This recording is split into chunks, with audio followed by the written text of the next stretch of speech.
The moment my son looked me in the eye across the dinner table and said, "Dad, you slow everything down. Maybe it's time you found somewhere else to be. I want you to understand something. That wasn't the worst part. The worst part was that he meant it. I'm Harold Greer, 67 years old, retired civil engineer, spent 38 years designing water systems across Ohio.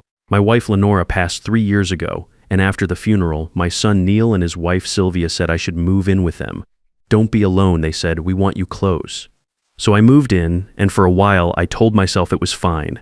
By the end of year 1, I was doing most of the cooking, driving my granddaughter Iris to school when she missed the bus, which was often, fixing things around the house, keeping the utilities paid through accounts I'd set up. I didn't mind any of it. I was useful. After losing Lenora, useful felt like enough, but somewhere along the way, the arrangement shifted. What started as family became something else. Sylvia started making comments at dinner, small ones at first. The chicken's dry. You left the garage light on again. You know, Harold, most people your age start thinking about a different kind of living situation. Neil never said anything when she talked like that. He'd look at his plate or check his phone. I kept waiting for him to say something. He never did.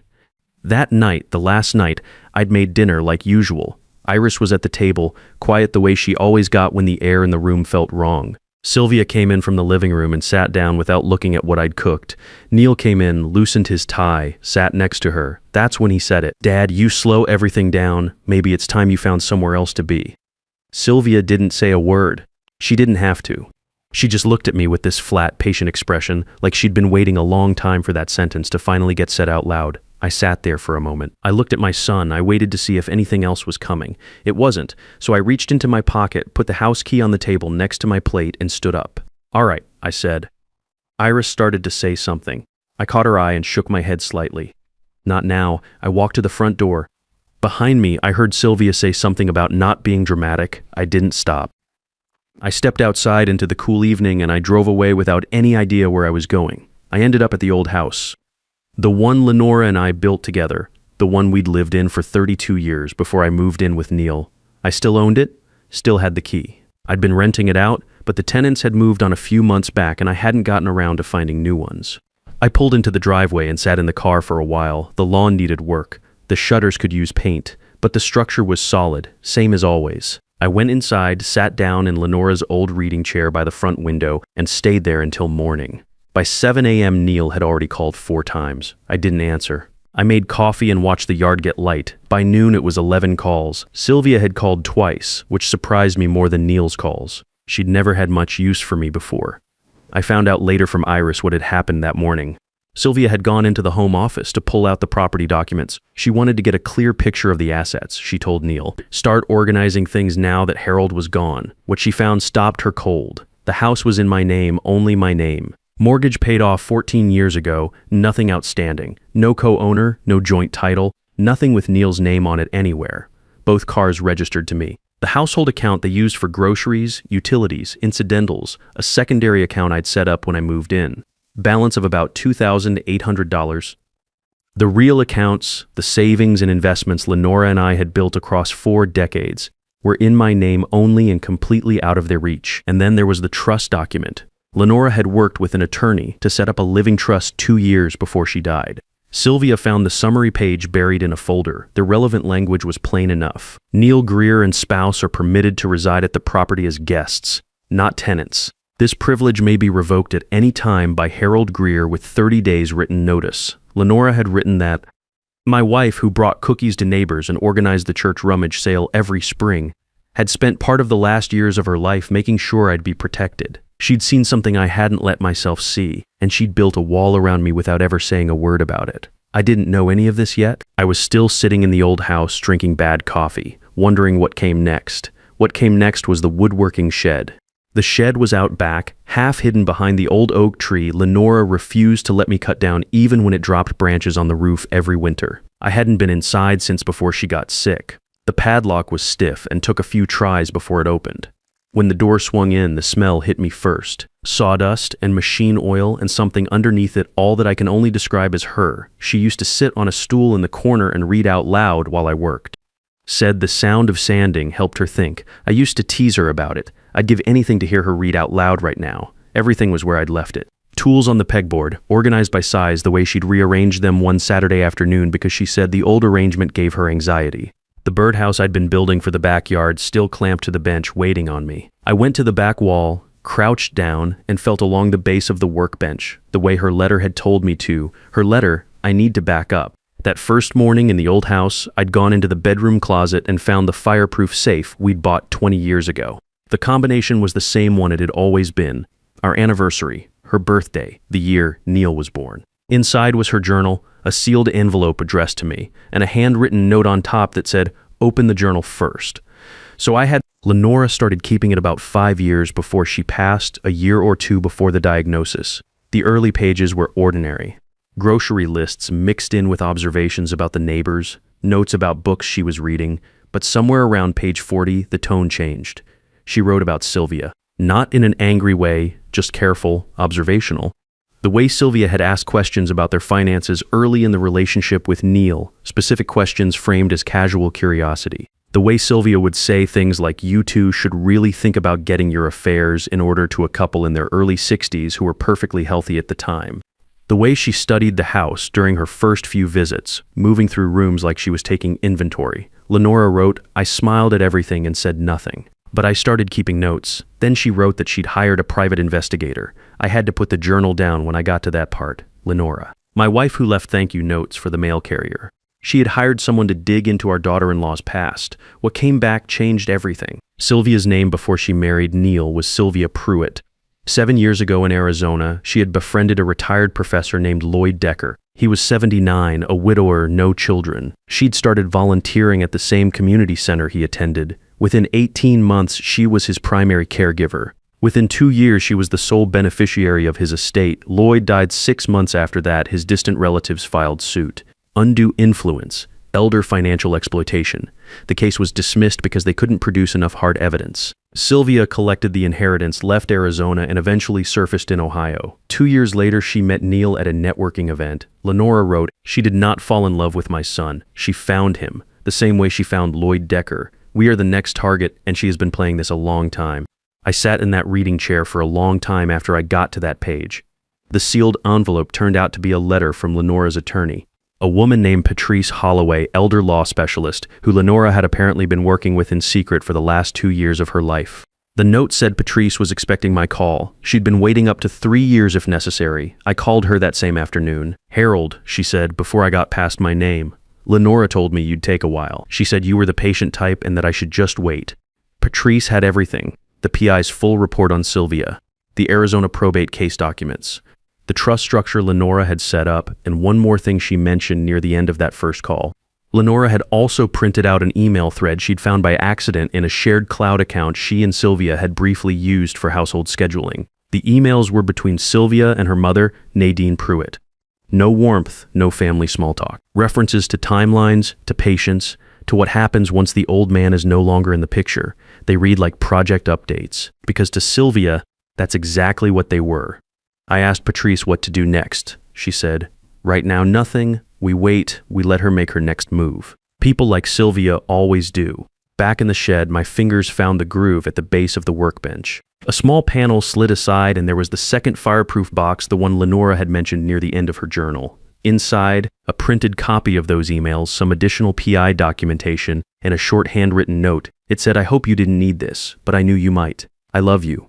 Now go call Patrice." I sat on the floor of that shed for a while, just sat there. Then I went inside and called Patrice back to tell her I had the second box. "Good," she said, "because your granddaughter called me this morning." Iris was 17.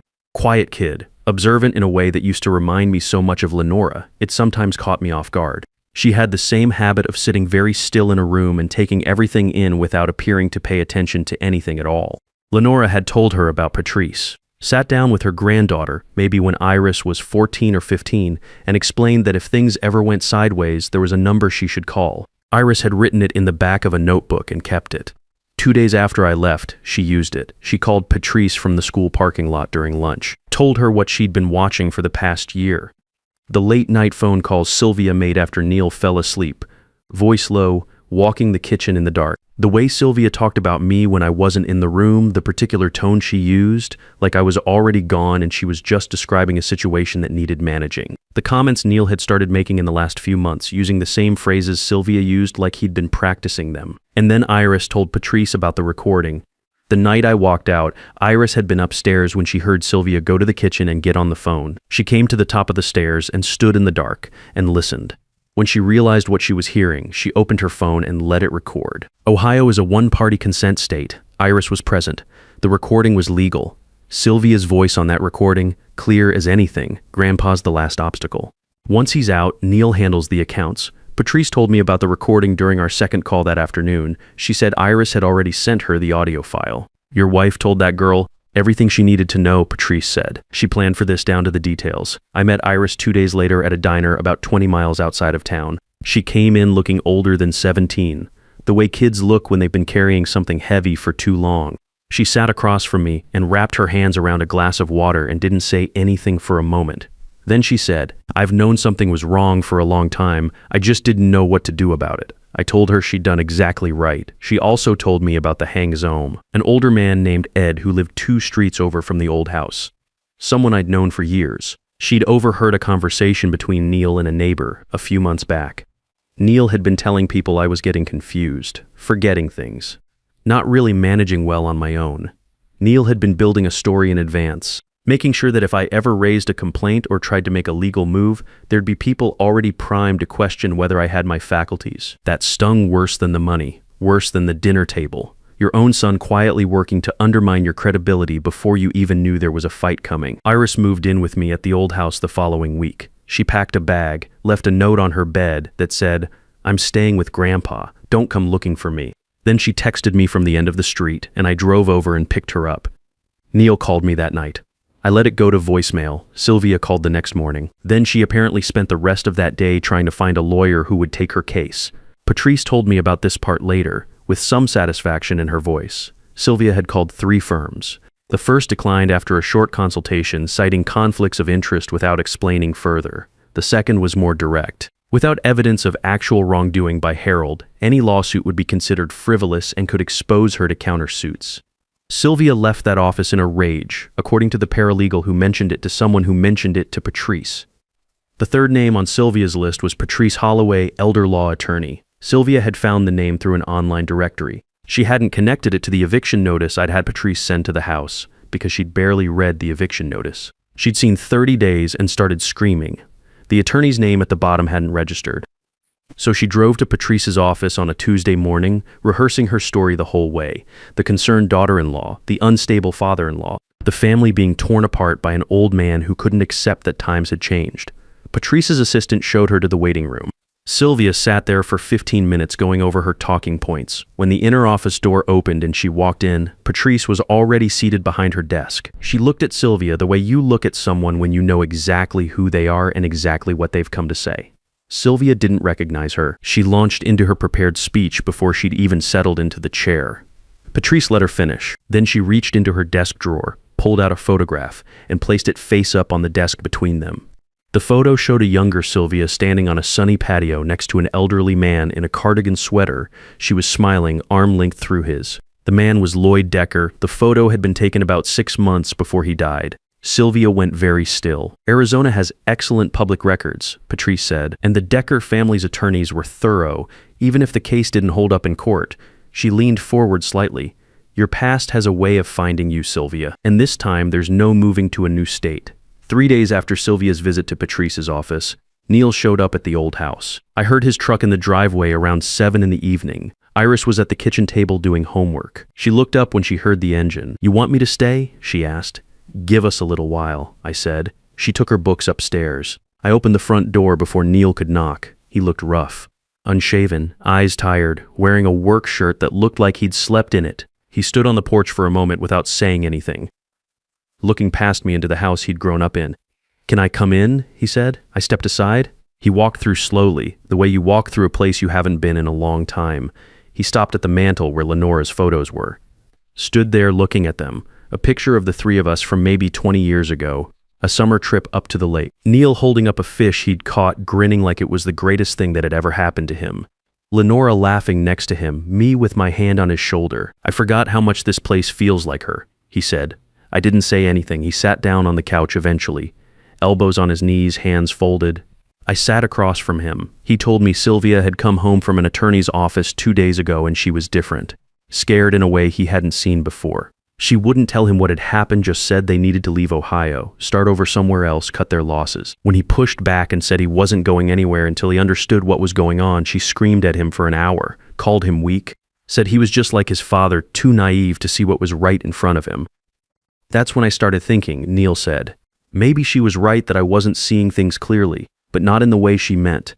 I went to the side table and took out Lenora's journal. I set it on the cushion next to him. Your mother kept this, I said. Read from the bookmark. He picked it up. I watched his face while he read. It took about 10 minutes. He read slowly, going back over certain parts. When he got to the section about Lloyd Decker, about what Sylvia had done in Arizona before she ever met him, he stopped, set the journal down on his knee, stared at the wall. She researched us, he said. Before she even talked to me, that's what your mother believed. He picked the journal back up and kept reading. When he finished, he set it on the coffee table and sat back and didn't say anything for a long time. Then I told him about the bank form. About 6 months before I left, Neil had brought me a document for a household expense account authorization, routine paperwork, he said. I'd signed it without reading closely. What Patrice had since confirmed was that the authorization amount had been altered after I signed. $8,000 moved out of an account I rarely monitored. Lenora had set up balance alerts on everything before she died. The notification email had been sitting in her old account, the one I still had access to for months. I'd printed it. It was in the folder with everything else. Neil went very still when I told him that. I didn't know she'd changed the amount, he said. I know, I said. But you brought me the form. He put his face in his hands. We sat there for a while. I could hear Iris moving around upstairs. What do I do? He said finally. There's a meeting at Patrice Holloway's office in 4 days, I said. You should be there. But I need to know you're coming as my son, not as Sylvia's husband.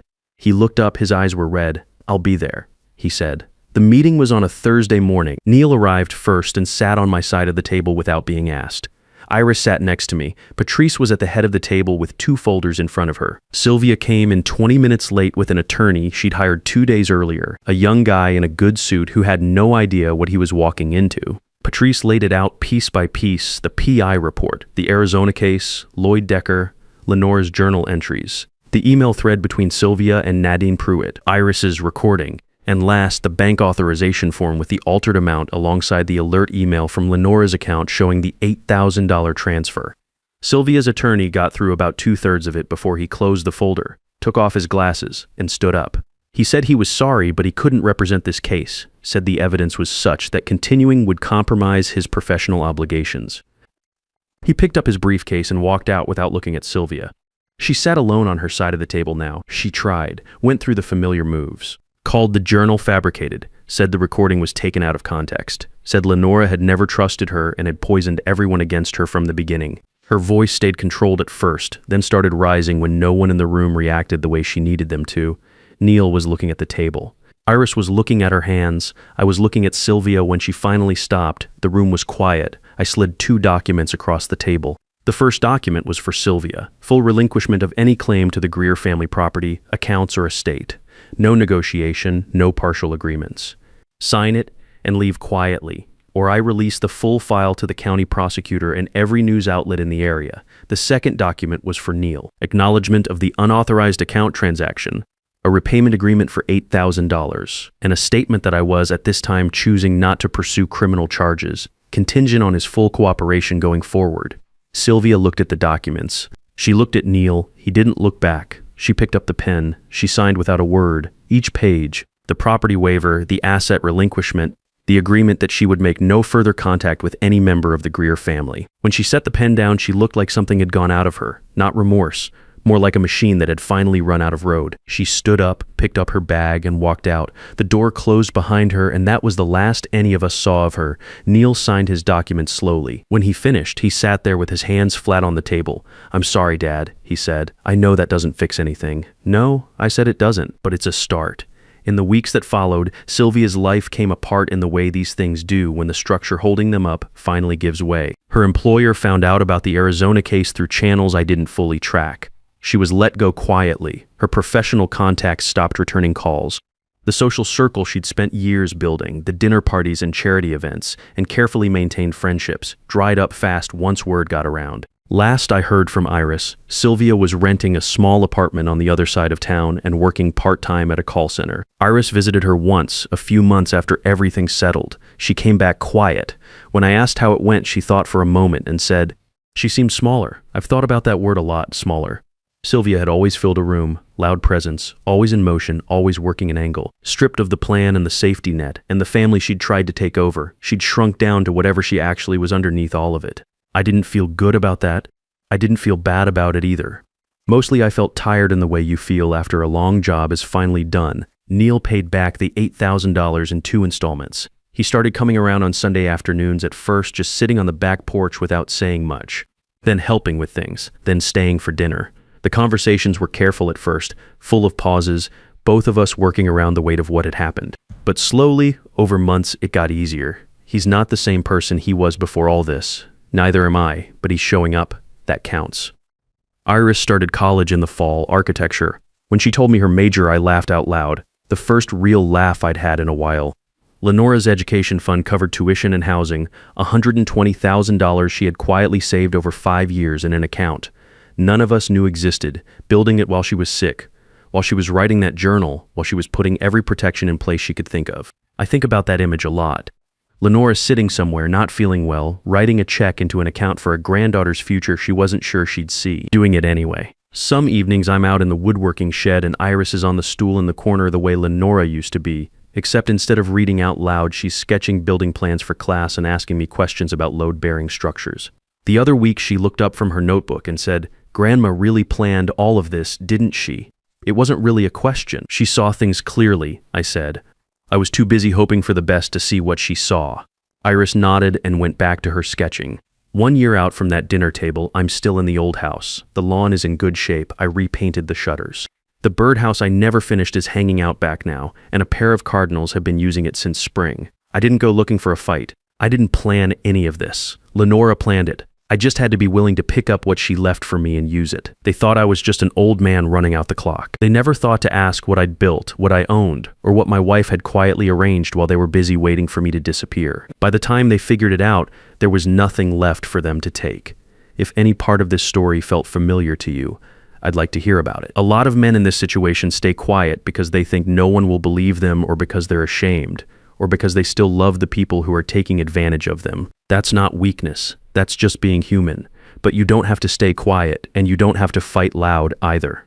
Sometimes the most powerful thing you can do is simply stop letting the wrong people have access to what you've spent a lifetime building. If this reached you, share it with someone who needs to hear it. You might not know who that person is until they tell you later.